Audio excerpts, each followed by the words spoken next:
Dollar yig'ib qo'yganlar darhol xabardor bo'ling. O'zbekistonda hozirgina dollar va rubl kursida keskin o'zgarish bo'ldi. Assalomu alaykum, hurmatli tomoshabinlar. O'zbekiston va jahonda sodir bo'layotgan eng so'nggi va dolzarb xabarlarni o'tkazib yubormaslik uchun hoziroq like bosib, kanalimizga obuna bo'lishni unutmang.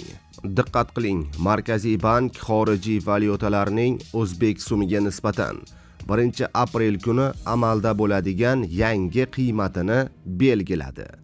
Unga ko'ra, rubl kursi 0.39 so'mga tushib, 149.97 so'mni tashkil etdi. Yevro kursi 51.89 so'mga pastlab 13.984 so'm bo'ldi. AQSh dollarining kursi 16.05 so'mga tushib 12.194 so'mni tashkil etdi, deyiladi xabarda. Hurmatli tomoshabinlar, videoroliklarni o'tkazib yubormaslik uchun hoziroq like bosib, kanalimizga obuna bo'lishni unutmang.